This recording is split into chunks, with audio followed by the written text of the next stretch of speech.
Bienvenidos, comenzamos un nuevo programa como cada semana en la pantalla de Somos Rosario para acompañarlos hoy con la visita de Antonio Randner, secretario general del Sindicato de Trabajadores Municipales de Rosario. Vamos a hablar de su gestión, de su trabajo, de la carrera que eligió y por supuesto de esta lucha permanente. Cómo ha crecido el sindicato en estos 6 años de gestión, lo vamos a charlar con él, así que te invitamos a quedarte con nosotros. También vamos a hablar con un profesor de historia, con un licenciado en historia que nos va a contar no solamente sobre su elección por su carrera, sobre su trabajo, sino también que vamos a analizar el antes y el después, las elecciones muy próximas.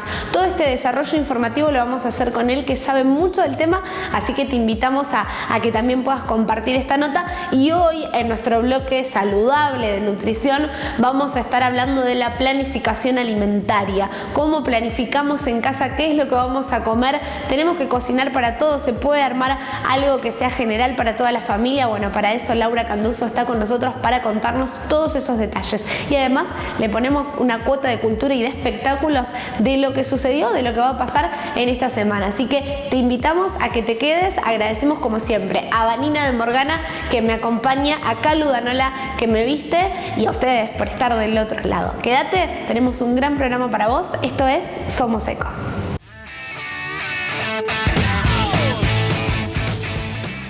Bienvenido, un placer. Gracias. ¿Primera vez que venías al programa? Sí, la primera vez. Sí.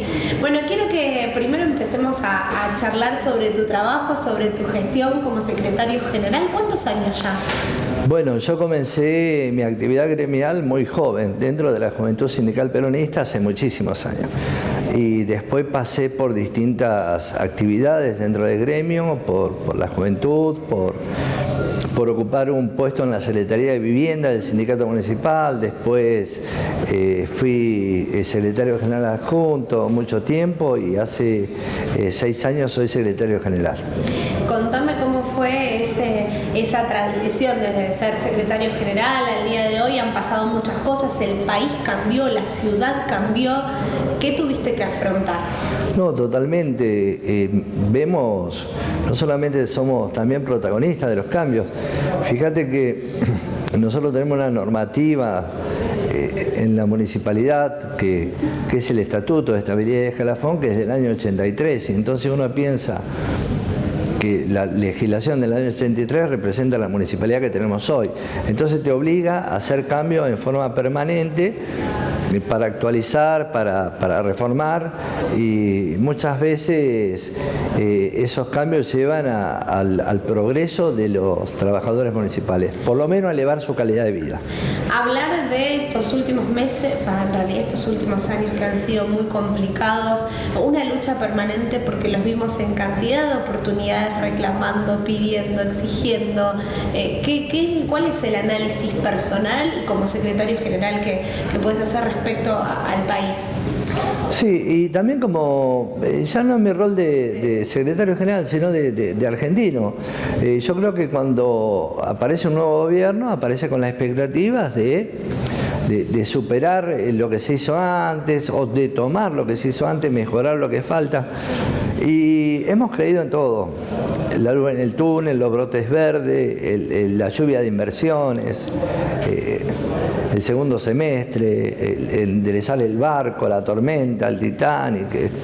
Y vemos que todavía se siguen utilizando las mismas, o sea, se conduce metafóricamente un gobierno, pero la realidad es absolutamente contraria. Vemos trabajadores cada vez con más necesidad, comedores escolares, merenderos que no alcanzan para cubrir las necesidades de los barrios. Las dificultades más grandes, ¿no?, que a uno le toca enfrentar y la realidad que podemos ver que realmente cada vez se nota y es peor. Se nota y más. Estamos permanente.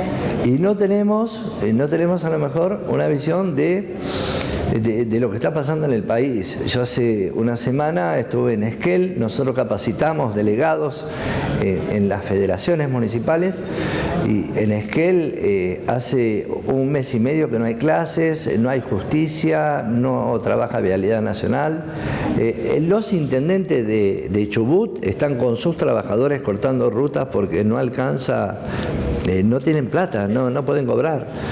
Y renunciaron 2 ministros de Economía, ahora el gobernador decidió salir por él a pedir plata al gobierno nacional para ver cómo puede levantar la provincia.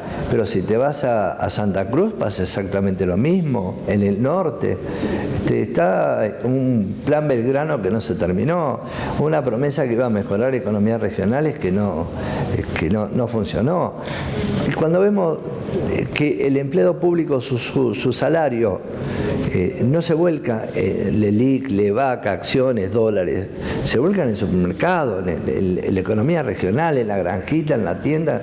Ese es el análisis económico que realmente hace. Entonces, también los empleados públicos colaboramos para que esto funcione, pero lamentablemente no vemos la misma reacción por parte del gobierno nacional. ¿Logros en todos estos años? Sí, logros muchísimos como empleados municipales. Y yo digo que lo que hoy defendemos es el mayor logro. Uno el logro lo mira desde el punto donde lo consigue. A lo mejor ya quedó desactualizado otro, pero el hecho de tener una ley de paritarias, donde sentarse con los intendentes a discutir salario, hacer una ley de paritaria de 365 intendentes y presidentes comunales, pero no solamente intendentes y presidentes comunales, sino que cada uno de los que participa tenga representatividad política. Poder juntarnos y poder decidir una política salarial ya es un triunfo. Y por otro, bueno, lo que estamos tratando de conservar, la cláusula gatillo. La cláusula gatillo no es un aumento salarial, la cláusula gatillo es la forma de mantener el poder adquisitivo con respecto a la inflación. O sea, hoy tenés que mostrar un logro que no es logro, es algo pequeño, pero antes se discutían porcentajes. Cada vez que había paritaria, trabajador, la primera pregunta era, bueno, ¿qué vamos a pedir? ¿25%, 30%? Nosotros decíamos, no, vamos a pedir cláusula gatillo. Entonces nos decían, no, pero ¿qué hacemos con eso? Si el costo de vida había sido el 2%, 3%. Pero cuando llegamos a fin de año nos damos cuenta que el costo de vida fue del 54%. Si nosotros hubiéramos pedido el 30%, perdíamos la mitad del poder adquisitivo de nuestro salario. Y en el 2019 igual, se espera un 55, 60% de inflación. No es idea nuestra, esto lo transmite el Banco Central en su tasa de referencia. ¿Cuánto va a ser la inflación en el año? Y bueno, hoy mantener la cláusula gatillo, mantener el salario, las condiciones de trabajo, la estabilidad del empleado municipal, la negociación colectiva, son todos tareas que se dieron esas tantas veces que nos viste discutiendo y peleando, bueno, fueron estos logros. Y hoy es difícil mantenerlo, pero hacemos lo posible. Pero es gratificante sentir el resultado de la respuesta de esos propios trabajadores que agradecen en base a esa lucha permanente, que es constante. Bueno, nosotros, ¿cómo medimos esto? ¿O el éxito de la gestión? ¿O cómo nos va? Que cuando llegamos al sindicato había 2.300 afiliados, hoy hay 10.000. Quiero preguntar, ¿qué cantidad de trabajadores? 10.000 afiliados. Hoy somos ciudad, el sindicato municipal es ciudad. Wow, es increíble. ¿Te imaginaste en el transcurso de todos estos años esta elección permanente, seguir manteniendo el lugar, que los trabajadores sigan apostando al trabajo que venís realizando con toda tu gestión de trabajo? Sí, creo que nos hemos ayornado muchísimo. En primer lugar, sin ley de paridad, haber logrado la paridad de género en una comisión directiva. Pero antes a la mujer se le encasillaba en una comisión directiva para los trabajos sociales. O sea, si vos decías, mira, tenemos una sala materno-infantil, hay que poner una compañera. Claro. Si vamos a festejar los cumpleaños del Día del Niño, hay que poner una compañera. Hoy, en el sindicato municipal, desde la Secretaría General hasta la última secretaría, se alterna. O sea, son varón y mujer, mujer y varón, toda la secretaría del sindicato.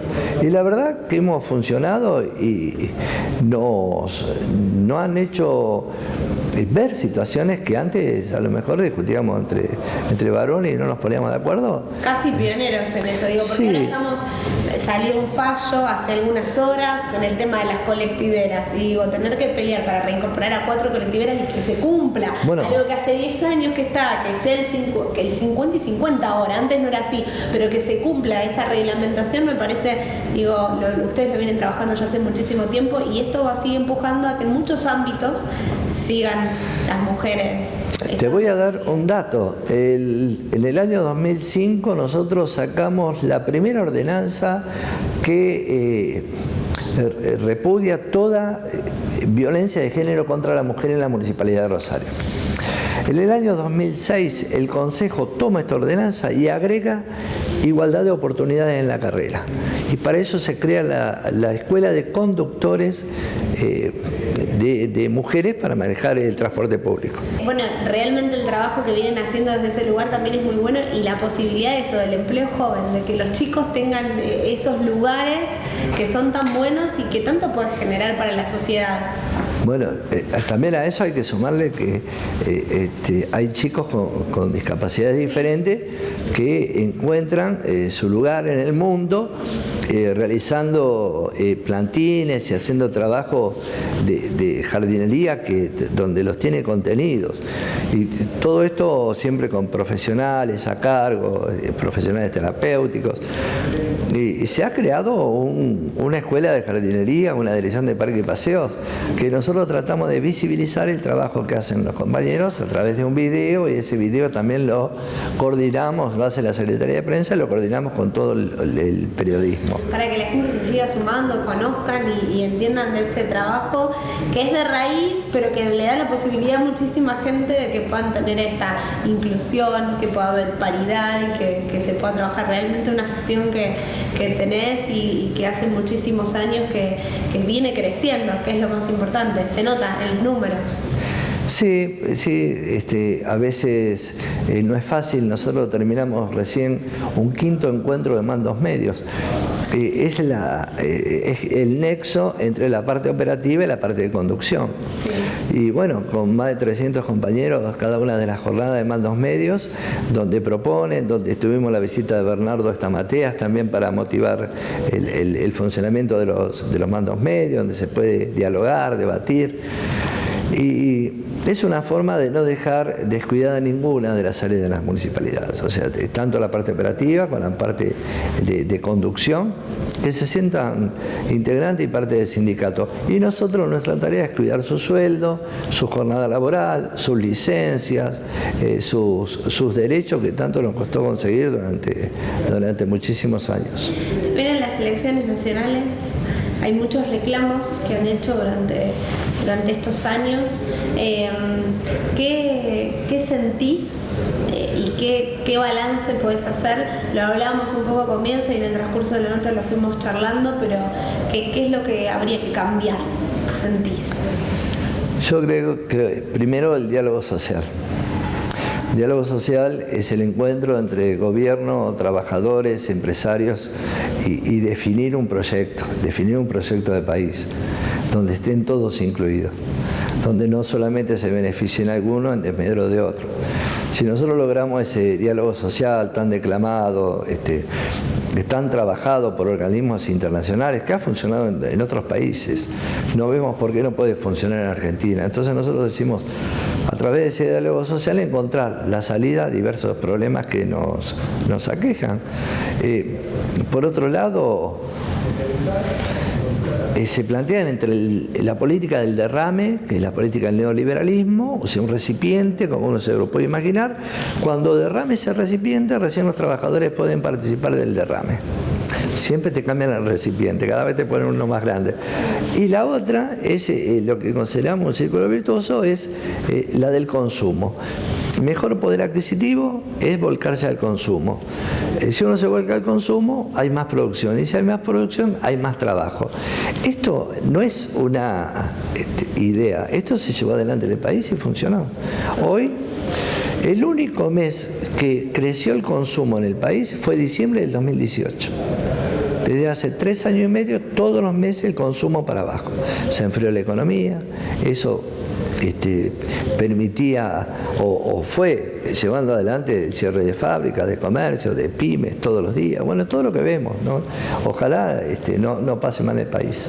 ¿Cómo te distendés? Porque la vida de un secretario general debe ser de un gremialista en sí, debe ser teléfono 24 horas, estar constantemente trabajando. ¿Cómo te distendés? ¿Haces algún deporte? ¿Salís con la familia?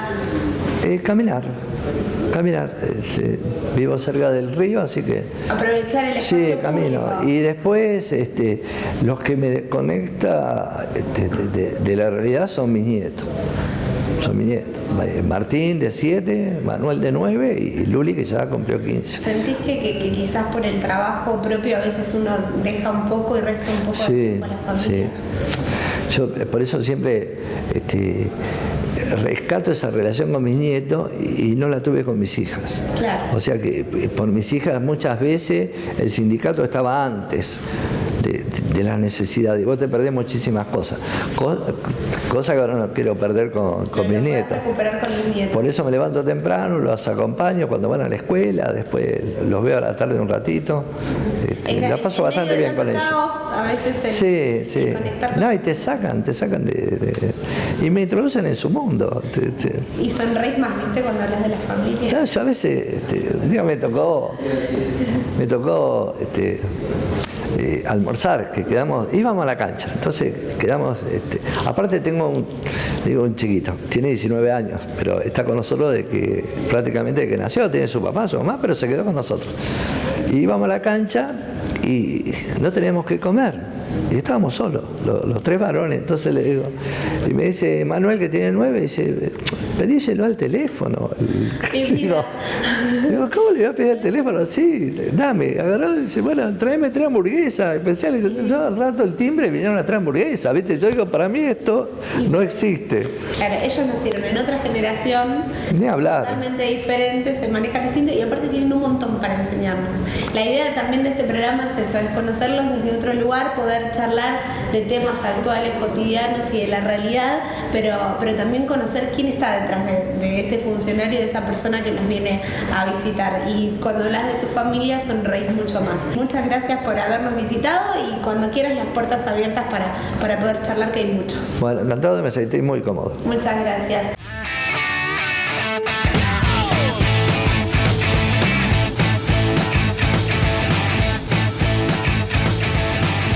Consejo Municipal de Rosario, siempre cerca de la gente.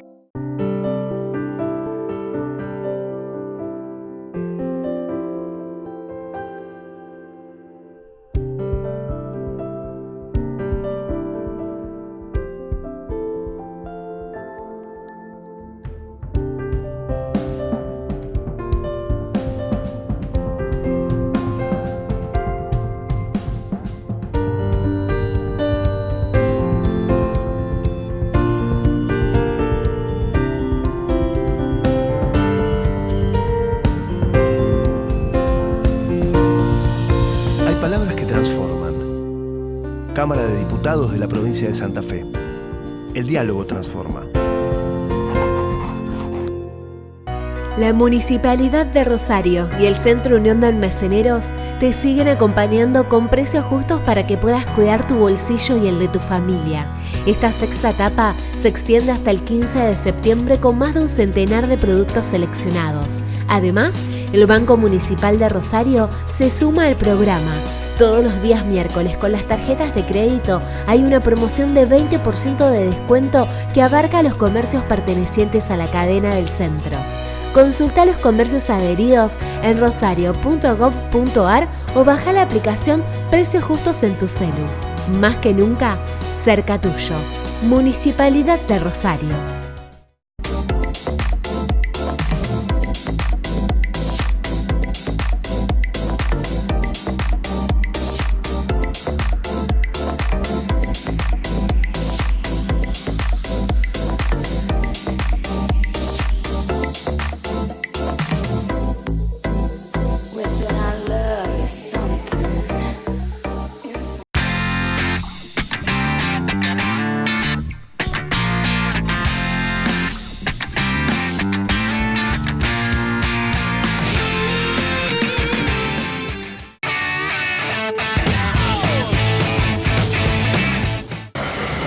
Alberto, un placer. Gracias, muchas gracias, Eugenia. Muchas gracias por haber venido. Queremos tratar de aprovechar esta nota porque sabemos que trabajás en distintos ámbitos, principalmente en la educación, y como en cada programa lo hacemos, tratamos de hablar con profesionales para que nos saquen dudas, para que nos cuenten. ¿Cuántos años de profesor? ¿Tenés muchos cargos? Sí, soy docente desde hace 25 años, soy profesor de Historia, egresado de la Facultad de Humanidades y Artes de la UNR, tengo la maestría en Flaxo, estoy cursando el doctorado en Historia en la misma facultad, tengo la licenciatura en Pedagogía Social de la Universidad de El Salvador y bueno, como muchos de los docentes de mi generación nos hemos capacitado y formado permanentemente y soy docente ahora de profesor adjunto de la Facultad de Derecho, de la Cátedra de Historia Judicial Argentina, entre otros lugares la educación provincial donde trabajamos los docentes. Muchos años educando, lo dijiste, 25 años y una transición. Han pasado muchas cosas durante estos años. ¿Cómo era trabajar en ese entonces y cómo es trabajar ahora? El trabajo docente es un trabajo maravilloso en términos del vínculo con jóvenes o no tan jóvenes.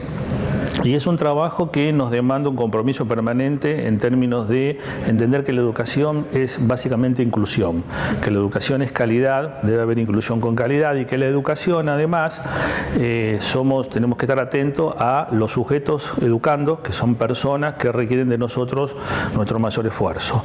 La educación o la docencia en general nos demanda a los docentes, además de una capacitación permanente, una atención a las problemáticas que tienen aquellos sujetos que nosotros educamos.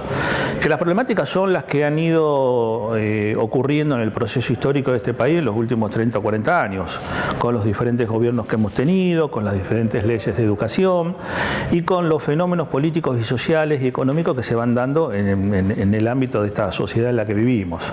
Ha habido en los últimos 20 años diversos procesos educativos que están contextualizados dentro de lo que eran los gobiernos que nosotros hemos tenido, desde el pasado menemista hasta los 12 años de gobierno kirchnerista y una ruptura que establezco yo a partir del 2015 con el gobierno de Mauricio Macri como exponente de un neoliberalismo que tiene una mirada muy diferente de los aspectos educativos a lo que tenían las gestiones anteriores. Si hablamos de quizás lo más difícil o esa etapa más difícil, ¿cuál fue?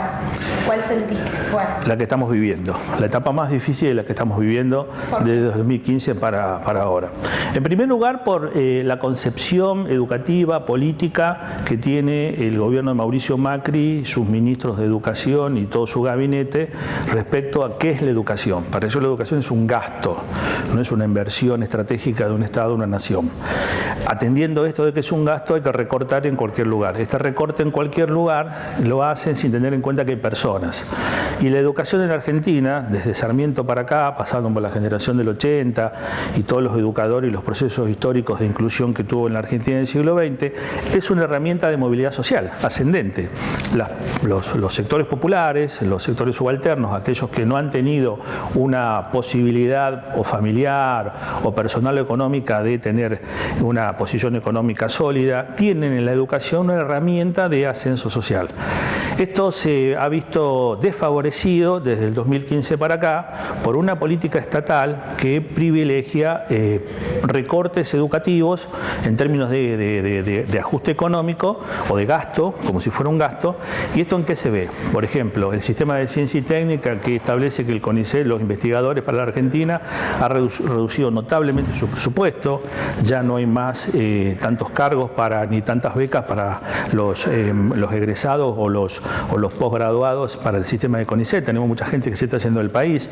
Y en lo que es la educación concreta, aunque la educación no es nacional, recordemos que la educación es provincial, tiene jurisdicciones provinciales, no hay una atención por parte de la nación hacia las provincias respecto a procesos de inclusión con mayor dinero. Las provincias tienen que hacerse cargo de esas cuestiones. En Santa Fe el gobierno socialista ha tenido entiendo yo, aspectos positivos en educación, pero que no van en consonancia con la nación. ¿En qué perjudica puntualmente a ese estudiante, a ese futuro egresado, todos estos cambios que han habido en la educación? En primer lugar, hay que entender que si un país está en un proceso de crisis como el que estamos teniendo, que se ha agudizado estos últimos días, pero que se veía venir, eso hace que exista una retracción de la matrícula estudiantil, sea en términos de niveles, depende de los niveles, pero en niveles primarios, secundarios fundamentalmente y universitarios. Nosotros hemos observado que en los últimos 2 años la matrícula en la universidad desciende más rápidamente que años anteriores, y esto se debe a cuestiones económicas. Las familias no pueden sostener a los estudiantes, las becas que a nivel nacional existían en el proceso anterior a Mauricio Macri, algunas han ido desapareciendo, se han achicado, no todas se mantienen. Como lo que contabas también con el CONICET. Exactamente. Y en el caso del CONICET es el caso más grave. El caso más grave porque durante el proceso kirchnerista una de las claves, a mi entender, creo que en aspectos positivos de esa gestión fue potenciar desde el punto de vista económico con el Ministerio de Ciencia y Tecnología a las becas o los programas o el dinero que ocurría o que había para investigadores. Esto casi se está desmantelando en los últimos años. Entonces, precisamente se ve ahí que los graduados no pueden seguir posgraduándose. Hice algunos procesos de investigaciones, sí, no era investigador del CONICET, pero trabajé en proyectos vinculados al CONICET, sí. ¿Cómo es esa experiencia? Y era una experiencia interesante porque nos permite trabajar en términos de rigor académico, rigor científico de determinados proyectos. Entonces, todos los que somos docentes o hemos investigado, hemos publicado alguna vez, nos permite aunarnos a los docentes, formarnos permanentemente y exponer nuestra formación en ese sistema. ¿Por qué elegiste historia? ¿Por qué profesor en historia? Inicialmente yo comencé a estudiar Derecho, creo que no por mandato familiar, porque en mi familia no había nadie vinculado a esa carrera, pero creo sí por un proceso cultural que en ese momento se pensaba que las profesiones liberales, hablo hace tiempo, década del 70, fines del 70, profesiones liberales como Derecho, Medicina o Ciencias Económicas, Contador, te dan perspectivas laborales, etcétera, etcétera. Hice 2 años y me di cuenta que no era lo mío y que mi interés real eran las ciencias sociales y en particular la historia. La formación histórica creo que es básica para cualquier tipo de disciplina social, se arranca por eso, después se puede perfeccionar con otro tipo de saberes. ¿Crees que con todo lo que pasa también se pierde no solamente la posibilidad, sino el entusiasmo por estudiar? Quizás ese entusiasmo que te conquistó a vos hace 25 años. Es buena tu pregunta, porque hay mucho de eso. Precisamente hay múltiples causas, es multicausal, pero la deserción escolar a niveles iniciales o primarios o secundarios o universitarios tiene que ver precisamente con que tal vez en algún punto los jóvenes no ven a la educación, como se veía en mi etapa o antes, como esa herramienta de ascenso social. No la ven como una herramienta transformadora y con la posibilidad de que te puede cambiar la vida. Porque en definitiva, la educación, un título, como decían nuestras abuelas, nuestras madres, de que el nene tuviera un título, te cambia la vida y te da una perspectiva de futuro. Como hace 40, 50 años, las madres querían que sus hijas se casaran con un profesional o con un bancario, claro, o un empleado ferroviario. Bueno, ahora los jóvenes deben aspirar a tener ese futuro con un título universitario de nivel terciario. Y hay un desentusiasmo que tiene que ver con las condiciones objetivas de desarrollo de un país, tienen que ver con eso. Es decir, si hay un proceso económico retractivo y de aumento de la pobreza, como hay ahora, y no todos pueden estudiar, se pierde ese horizonte de entusiasmo que vos decías. Se ve como que bueno, hay que buscar otro tipo de salidas que no sean las salidas habituales o tradicionales. Analizándolo históricamente, ¿qué sentís que pasó en estas últimas elecciones? Obviamente de cara a lo que va a suceder en el mes de octubre, pero ¿qué sentís que sucedió socialmente y por qué ese cambio de la gente? El que vino y el que sucedió ahora. Estimo que hay un fin de época, un cambio de época, un fin de ciclo, que estos son procesos internos que se dan en las sociedades, que son bastante imperceptibles en términos de las encuestadoras, por ejemplo. Todos sabemos que las encuestadoras desde hace unos años han empezado a errarle, en algunos casos muy fuertemente, a los análisis que hace. Esto comenzó con el proceso de paz en Colombia, uno lo puede remitirse al Brexit de Inglaterra, puede ver la llegada de Donald Trump a Estados Unidos cuando nadie pensaba. Bueno, acá también me parece que tiene que ver con eso. Hay los procesos los procesos sociales, que el entramado interno de la sociedad, que a lo mejor no se visibilizan rápidamente afuera y que las encuestas, que son estudios serios, a lo mejor no logran escrutar o escanear fuertemente lo que la sociedad mira. Entonces hay que estar muy atento a la percepción que cada uno tiene. Por lo tanto, a mí me parece que lo que hubo en estos últimos años, a partir de esta política económica, que creo que es una política económica planteada por el neoliberalismo, que ha sido trágica y está siendo trágica para los sectores sociales amplios de la Argentina, especialmente para los más necesitados, pero no solo para esos, sino para los sectores medios fundamentalmente, ha hecho que la sociedad tomara nota de esto, y en los últimos meses, desde el 2017 para acá, ha habido un cambio muy fuerte internamente en la sociedad en cuanto a formas de pensar, en cuanto a formas de plantearse políticamente la sociedad o culturalmente. Y me parece que este resultado de las últimas primarias, donde todos estamos ahora en una posición como si ya hubiéramos tenido un presidente nuevo, cosa que no tenemos por la amplitud del triunfo de la fórmula Fernández-Fernández, hace que creo ver que hay un cambio de época, hay un clima de época. Creo que como ocurrió en la provincia de Santa Fe, después de 12 años que el socialismo fue gobierno, y que en los últimos años venía descendiendo un poco su caudal electoral, pero se mantenía atento a la visión de la perspectiva de la gente, llega un punto donde cuando la gente ve que hay un ciclo agotado, por las razones que sea, da su veredicto y se cambia. Creo que esto fue lo que pasó a nivel nacional. Ahora tenemos que ratificar esto o no en octubre, pero es difícil pensar que se revierta. Te volveremos a invitar para poder analizar lo que pase después de esas elecciones, comparar con lo que pasó, con lo que viene. Me parece que también un poco ese es el sentido de contar la historia. ¿Qué te genera enseñar, educar, en cualquier ámbito de todos los que los haces? Mucho placer, en lo personal mucho placer. Quienes, los docentes en general sentimos placer en el espacio áulico. El aula es nuestro ámbito de trabajo, como el taller es el ámbito de trabajo para un carpintero, para un metalúrgico, para un plomero. Para nosotros el aula, el contacto con la gente, el ida y vuelta que se produce, ese proceso de amplitud y de crecimiento, y además no es aburrido. Como digo siempre, la educación no es aburrida porque todos los años van cambiando las personas, se van cambiando los procesos, y los años que uno va formándose, aunque se puede ir acercando a su jubilación, no es igual que el año anterior ni el anterior, pero básicamente nos produce placer. Si no, no podríamos trabajar en esto. Y para el chico que está en casa, que por ahí está pensando qué va a ser a futuro, que hablábamos de esta recomendación, de entender el futuro desde ese lugar, desde la educación, la integración, ¿qué sentís respecto a esto? ¿Cuál es el mensaje para ese chico que por ahí está pensando en estudiar alguna carrera, que te cruce en alguno de los lugares que estás trabajando? Sí. ¿Por qué sea la educación? Entender en primer lugar que estudiar o acceder a un título universitario, terciario o cualquiera es una carrera con obstáculos, pero que es un esfuerzo y que se necesita constancia, se necesita una tarea permanente y un convencimiento de que lo que se hace se va a lograr, pero entender, y que va a costar, pero hay que entender que una vez que se llega a la meta final, se accede al título, a la diplomatura, lo que sea, la perspectiva personal le cambia absolutamente. Por lo tanto, la sugerencia, no soy muy ameno de dar consejos, pero la sugerencia que le doy a mis estudiantes o a los jóvenes que me preguntan, o a mis amigos por sus hijos, es que hay que estudiar, que no es estudio y capacitación permanente, que eso reditúa, eso paga, como dicen los chicos ahora.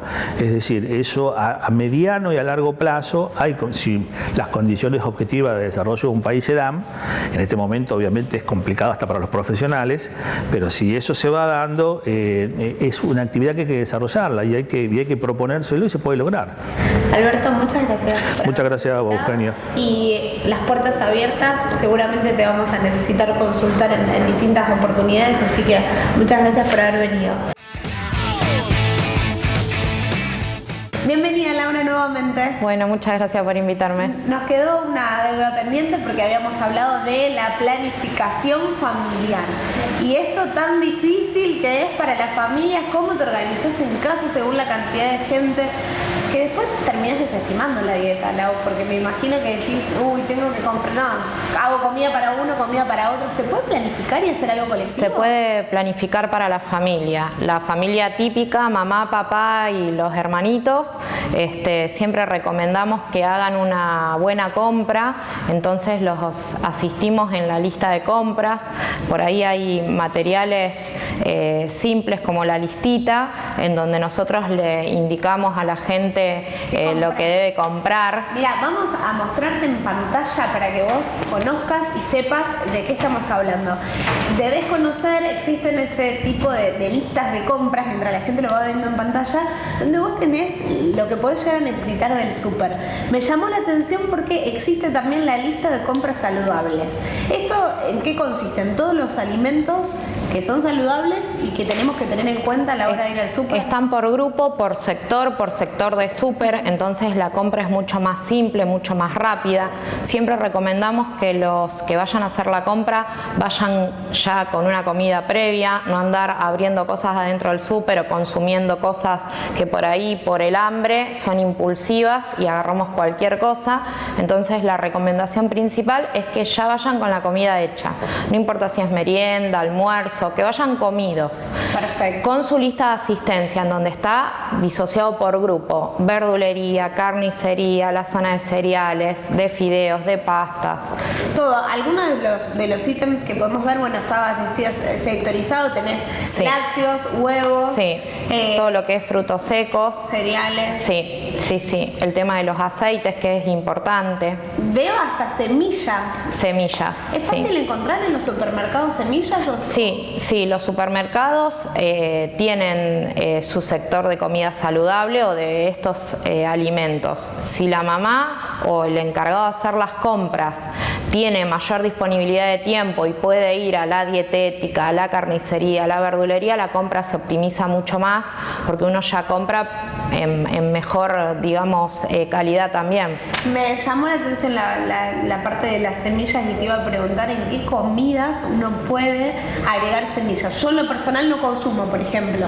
¿En qué alimentos uno puede agregar semillas? Las semillas se pueden agregar espolvoreadas a ensaladas de frutas, de verduras, se pueden agregar a los wok, se pueden agregar a las pastas. Una estrategia muy simple es mezclarlas con yogur, con licuados. ¿Qué beneficios tienen? Las semillas aportan un montón de vitaminas, de minerales y también ácidos grasos esenciales, que son los que el cuerpo necesita sí o sí para su buen funcionamiento. Una forma de optimizarla es remojándolas un poquito y con un morterito casero abriéndolas para que ese aceite se optimice mejor en el proceso digestivo. En el alimento. Te iba a preguntar respecto a los platos, también lo vas a ver en pantalla y vas a ver que es una opción que mientras vas girando ese plato, es una opción que tiene que ver con la planificación, porque digo, tenés que tener estos alimentos en casa para, una vez que compraste todo lo que tenés en la listita, llega la hora del armado del plato. Ahí trabajamos el armado del plato. Siempre en el grupo familiar no tiene que faltar la proteína, puede ser carne, pollo, pescado o alguna alternativa de proteína vegetal, ¿sí? O de derivado de carnes como el huevo, los lácteos, o una proteína vegetal como las harinas de legumbres. ¿Tamaño del plato? El clásico, no los platos cuadrados grandes ni los platos tipo fuente, el plato clásico. Plato clásico. ¿Qué es lo que tiene que tener mi plato? Vemos que esa rueda gira y tiene un montón de alternativas. ¿Qué es lo ideal para un plato, para esa planificación? Que podamos comer todos en casa. Que podamos comer todos en casa, indistintamente del tema de la actividad física o de la edad. El plato sí o sí tiene que tener la mitad del plato con contenido de vegetales, crudos, cocidos o en alguna preparación. Un cuarto del plato sí o sí tiene que tener un hidrato de carbono, algo de arroz, de pastas, que combinado con la verdura se optimiza mucho más. Todos los platos, en tu comida uno come más allá de las colaciones, de la merienda y del desayuno. Digo, el almuerzo y la cena, ¿tienen que tener esta estructura de plato? ¿Es lo Sí, ideal? hay que tratar de comer saludable. Más que nada cuando hay niños pequeños no hay que restringirle las harinas, sí enseñarle qué harinas saludables o qué carbohidratos saludables, siempre combinado con vegetales y que no falte la proteína. Me hablaste de pastas, o me hablaste de arroz, por ejemplo, que uno puede ir combinando. ¿Pastas secas o de panadería? Se pueden secas, mayormente, combinada con vegetales, y por ahí recomendamos las rellenas o las frescas para el fin de semana, en donde se hace otra elaboración o uno tiene más tiempo, se puede dedicar más. ¿Te gusta acompañar con pan, con grisines, qué sería lo ideal para el acompañamiento de ese plato y que no nos perjudique nuestra alimentación? Sí, una tostada o 2 grisines como acompañamiento, o alguna galletita tipo marinera sin grasa. No es necesario. No es necesario el acompañamiento. Menú semanal, ¿cómo hago para no aburrirme de esos platos? Porque estoy en casa y digo, bueno, quiero armar mi menú. A veces uno por ahí lo arma sobre la hora y eso es mucho más difícil de poder manejarlo. ¿Se puede planificar? Se puede planificar. La recomendación es que se hagan un croquis clásico en donde de lunes a viernes tengan el almuerzo y la merienda ya definido con lo que compraron, ¿sí? Y con las técnicas básicas de organización. No olvidarse la proteína, no olvidarse el hidrato, que haya siempre verduras. Entonces, a raíz de lo que vos compraste, de lo que vos previamente ya preparaste, organizás el menú semanal. Algún día quiero que hablemos de la optimización del tiempo, ¿no? Todo lo que podés hacer en casa, que mientras estás haciendo algo, Laura tiene mucho movimiento en las redes sociales, ustedes la van a poder seguir y la van a poder ver, y ella te cuenta cómo vas haciendo, ¿no? Podés seguir hirviendo verduras o teniendo ciertas alternativas, cosa de, no es que te agarró el día y tenés que cocinar. No veo empanadas, no veo tartas, a veces son comidas rápidas que uno que quizás está en la calle y tiene que alternar. ¿Tengo esos permitidos? ¿Lo puedo hacer? Sí, se puede hacer, siempre controlando la porción. Hoy en día hay mucha oferta de menú saludable con empanadas, con tarta. Hay lugares específicos donde poder encargarlos o comprarlos o tienen delivery, porque la familia también trabaja, tiene muchas actividades y a veces hay que recurrir a la compra de comida ya elaborada. Bueno, mi recomendación es que compren en lugares donde se haga comida saludable, que no haya fritos, que las harinas tengan un componente integral, sin grasa. Es súper interesante porque me parece que nos ayuda a aprender un montón. Esto que mostrás, que es el menú semanal, que es este papel que podemos ver, esta cartilla donde tenés la lista para comprar en el súper. Digo, voy a tu consultorio y en esas consultas voy a adquirir todo ese material que necesito para... Sí. Nosotros en el consultorio trabajamos las herramientas, vos te llevas a tu casa, yo te enseño cómo usarlas y cómo optimizar, te ayuda un montón con los tiempos, más que nada cuando la familia es numerosa.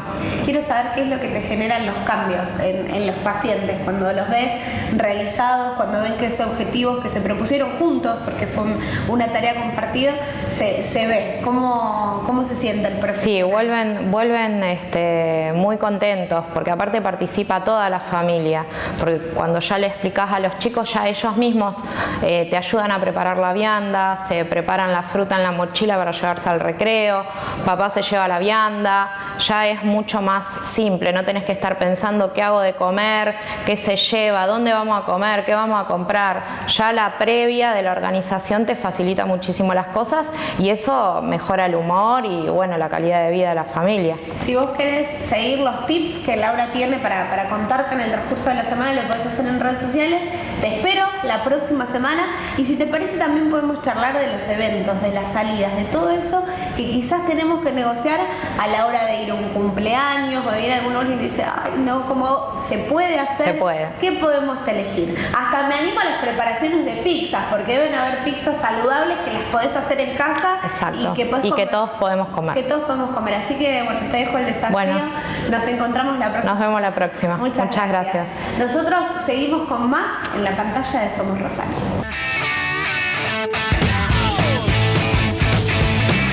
Bienvenido, un placer. Gracias por la invitación. Nos gusta conocer historias y también conocer sobre lo que va a pasar en las urnas. Venimos un año electoral bastante intenso, no sé cómo lo vivís. Y estás a la mitad, así que prepárate porque tenés 6 meses más. Nos falta la parte más importante. Todo es importante. Todo es importante, pero creo que la expectativa de los argentinos y las argentinas está en la elección nacional, sin duda. ¿Y cuáles son tus expectativas? ¿Cómo lo venís viviendo? Me reía porque ustedes vieron el ping-pong de preguntas y respuestas y decías que no eras tan emotivo. Yo decía, estás nervioso, estás ansioso, estás contento. ¿Cómo lo definimos a eso? ¿Va por dentro? Me había hecho otra idea, obviamente. Todas las elecciones las vivo siempre desde la cuestión organizativa. Hace muchísimo tiempo yo estoy militando, trabajando junto a Agustín Rossi y esta elección nacional seguramente yo la iba a vivir desde ese lugar, tratando de aportar y acompañar a aquellos que iban a ser nuestros candidatos. Bueno, por estas cosas de la vida de la política y de las decisiones, estoy tercero en la lista de diputados nacionales y me toca hacer lo mismo que tenía pensado hacer, pero siendo candidato. Primerísimo lugar. Así, no, sé dónde estoy y sé que en las elecciones hay que ser muy prolijos y toda mi tarea militante va a estar para que Alberto Fernández, Cristina Fernández de Kirchner hagan la mejor elección posible en el lugar donde me pidieron que me dedique más, que es la ciudad de Rosario, el departamento de Rosario, y que la cabeza de lista, Marcos Clery, haga la mejor elección. Sí, sí. Decía desde el lugar que por ahí pensabas estar, como bien lo comentabas, estar un poco más lejos a eso, orientando y demás, y de pronto esos primeros lugares que bueno, generan otro trabajo también. Sí, sin dudas. También en el ping-pong dije que era obsesivo, ¿no? Y aún sin niveles de protagonismo me gusta ser muy detallista en el trabajo militante, ¿no? Y en eso, bueno, ahora la responsabilidad va a ser el doble, de también poner toda esa obsesividad y que en algún lugarcito uno sienta que lo está haciendo también por uno mismo y por el proyecto que representa. Bueno, venís militando hace años, desde el 97, leí en algún lado que estás... Mira vos, esa nota la hice hace poquito, así que está leída al máximo. Bien, no digamos, no. Pero hace muchos años, ¿cómo vivís eso? Con naturalidad, porque viví etapas, digamos, ¿no? Una etapa más vinculada a lo social que a lo político, principalmente durante mi secundaria, los primeros años de la universidad. Yo soy exalumno del San José, acá cerca donde estamos grabando. Muy cerquita. Muy cerquita y a los 14 años un cura que nos acompañaba nos metió en un proyecto de educación popular a través de una FM, que no era FM, era una radio por cable en Villa La Cerámica. Así que en el 89 arranqué con eso, ¿no? Después haciendo mucha tarea vinculada siempre a jóvenes en el colegio, a grupos juveniles, a espacios comunitarios. Y con la universidad eran tiempos de menemismo, no era fácil ser peronista y progresista en la universidad en tiempo del menemismo. No tuve ninguna participación en la JUP de aquel momento, pero uno siempre le encontraba las vueltas y bueno, en el año 97 me enganché con tareas de asesoramiento a pymes, que eran muy castigadas también en aquel modelo económico, para tratar de salir adelante, y después hice toda la experiencia que la mayoría de los que se sientan acá deben haber hecho desde mi lugar, ¿no? El Frente Nacional contra la Pobreza en el 2001, era chiquitita, digamos, ¿no? Pero juntamos 5 millones de firmas para tener un seguro de empleo y formación. Fue un mes antes del corralito, digamos, ¿no? En el 2001. Después la ilusión de lo de Néstor Kirchner, empecé muy activamente a trabajar con Agustín Rossi en el 2005. Así que lo vivo con serenidad, con naturalidad y sabiendo que hay miles y miles de militantes que hacen el mismo camino y nunca tienen la posibilidad de llegar a una lista. Yo tengo la posibilidad de haber llegado a una lista y espero desde ahí también dar un mensaje a toda la militancia que se esfuerza todos los días. ¿Cómo ves la lista la cual integrás, que decíamos está encabezada por Marcos Clery? Bueno, para contarles un poco a la gente, al televidente, de qué se trata, quiénes están dentro de la lista, cómo está conformada. Mirá estas cosas que tiene también la militancia política. En el 2005, mi primera tarea militante con Agustín Rossi fue formar la plataforma electoral para su campaña a diputado nacional. En esa agrupación política, Marcos Clery era un importante militante del peronismo universitario de la Facultad de Derecho. Así que para mí en este caso es un placer acompañarlo, como tantas veces él militó para todos nosotros, digamos, ¿no? Viene ya en el 2015, él fue la cabeza de lista, en aquel momento con Scioli presidente. En el 2011 integró la lista sin ser la cabeza. Es una referencia clave en la comisión parlamentaria bicameral que analiza los decretos de necesidad y urgencia. Fue la propuesta por nuestro bloque para integrar el Consejo de la Magistratura, y que Cambiemos hizo una maniobra extraña y nos dejó con una banca menos de la que nos correspondía. O sea, es una persona que tiene todos los méritos y tiene una importancia muy relevante en la estructura de nuestro bloque parlamentario en la Cámara de Diputados. Después está Alejandra Obey, que fue diputada provincial, es concejal de la ciudad de Santa Fe. El apellido obviamente es toda una referencia porque tiene que ver con el que fue 2 veces gobernador de la provincia, es su hija, pero hace 15 años atrás ella ya era la líder de la Juventud Peronista en la provincia de Santa Fe, también militante hace muchísimo tiempo, y una persona muy pero muy sensible con los sectores más vulnerables de nuestra provincia. Después, en cuarto lugar, importante también porque se cumple en Santa Fe el acuerdo que hubo a nivel nacional con el Frente Renovador. Vanessa Macetani, actual diputada nacional, va por su reelección. Y corto en el quinto, pero después te podría seguir hasta el 10º porque son todos de primer nivel. El quinto lugar va el secretario general de ATE de la ciudad de Santa Fe, Jorge Osman, quien además es uno de los pilares fundamentales de la estructura de la CTA, con quien me ha tocado trabajar muchísimo tiempo y a quien admiro en términos políticos. Así que me parece que hemos armado una linda lista. Primeros objetivos, si llegaras a esa banca que estás buscando, en realidad que como partido están buscando. Mira, conozco mucho el funcionamiento del Congreso, así que mis expectativas van a ir creciendo a medida que pase el tiempo.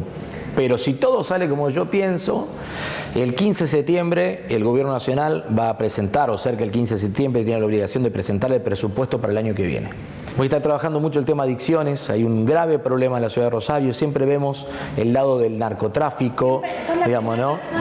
Hemos entrevistado infinidad de candidatos a políticos y digo, ninguno habló de adicción. Porque vemos la otra cara, que no es tan otra cara, porque a veces uno cree que el narcotráfico y la problemática de las adicciones son como dos caras de la misma moneda, pero es relativamente cierto eso, porque tranquilamente en un país puede haber fuertes niveles de circulación de sustancias, pero que esas sustancias vayan para otros mercados. Lo que se está dando en la ciudad de Rosario es que un pedazo de eso ha incrementado los niveles de consumo, y hoy, cuando más humildes son las familias, no se sabe qué hacer con un chico que está en esa situación, no se sabe cómo tratarlo, cómo derivarlo, dónde llevarlo.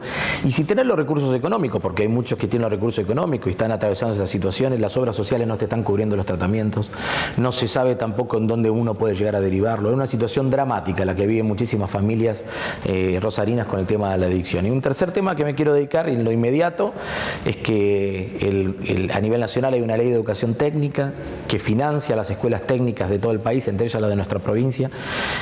Cuando yo empecé a estar vinculado a la actividad parlamentaria en el 2005 venía de sancionarse, fue un proyecto del senador Rubén Giustiniani, y está subejecutándose los fondos, no se están cumpliendo con los que las escuelas técnicas necesitan. Y para que te haga una idea, este año las escuelas técnicas le están llegando la misma cantidad de recursos que el año pasado, pero con un 40% más de inflación. O sea, están muy complicadas cuando vos sabes perfectamente que todo lo que se usa en una escuela técnica en general o es importado o está atado a insumos de origen externo. Entonces aumenta el dólar, aumenta la inflación y tienen los mismos recursos. Hoy están prácticamente todas las escuelas con problemas para la provisión de insumos y la adquisición de equipamiento. Esas tareas inmediatas me voy a dedicar. Hay mucho por hacer, hay expectativas y falta poco, así que te deseamos lo mejor y te agradecemos por la visita. Te pido que nos digas la canción con la que querés que nosotros cerremos el bloque, más allá de que no seas tan emotivo, tan sentimental. ¿Qué escuchás? Dije que me escucho mucha cumbia y Poné Olvídala de los Palmeras. Me encanta. Listo, chao, hasta luego. Es que no quiero hacerlo, si por dejar sus sueños me cause mi herida. Olvídala, mejor olvídala, arráncala de ti, ya tiene otro amor. Olvídala, mejor